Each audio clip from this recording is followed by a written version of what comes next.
Today's postcard was actually featured in the first book, Postcards, True Stories That Never Happened.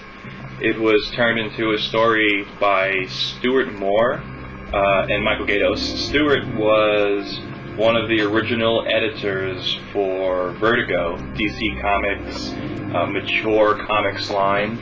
Right now he's doing Marvel's Transformers Avengers crossover comic book. Michael Gaydos, most of you guys probably know him as the illustrator behind Brian Michael Bendis' Alias comic for Marvel. They teamed up and they worked on this card right here. The front of it is just a little, church-looking, church or a house on a lake. Guy in a canoe says best wishes on it. The back of it is the great part, like they always are. Sent within Dillsburg, Pennsylvania. So from Dillsburg to Dillsburg on October 8th, 1909. Okay, it was sent between two men, okay, an Earl Schaefer and a guy named Arter.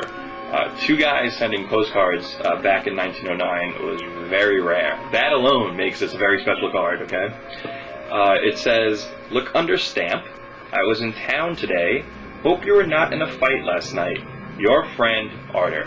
Okay? So, it's an interesting story just on its own, okay? Hope you were not in a fight. A lot of things can happen. The intriguing part is the whole look under stamp, okay? And then, of course, you look under where the stamp was, and it's the letter X, okay? The story that I sort of saw with this, I've always seen with this, is a story of, this guy Arter comes into town, and he's like the mob boss. And Earl Schaefer's been in town for a while, and he's kind of laying low and watching this one guy who sort of ran out of town, ran out of New York, and he's kind of hiding out in his house, and Earl Schaefer's just sort of tracking him, waiting for the word to put the hit on, And this postcard is that word, and he peels a stamp off and there's an X, and he's just like, alright, I gotta do my job. That's kind of the way I saw this postcard. Stuart Moore and Michael Gaydos, completely different direction. They did a story of these tic-tac-toe hustling friends who are getting together for one final score.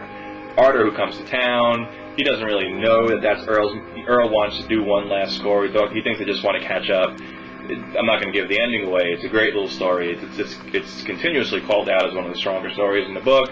I love all the stories personally, but that's what the reviews say. It's worth checking it out. One thing that I noticed a lot of people either didn't pick up on or didn't explicitly talk about is the very interesting layout that was used in that story. You should check it out. If you take a look, you notice that every page is in some sort of nine-panel grid sort of layout, and there are X's and O's in certain parts of the page. It's designed to look like a tic-tac-toe game being played out. Just check it out and check out the page layouts. It's something that I'm surprised not a lot of people have noticed, but I think it's quite fantastic, so go check it out. So that's the story. You heard my story, and as usual, I'd like to know, what story would you tell?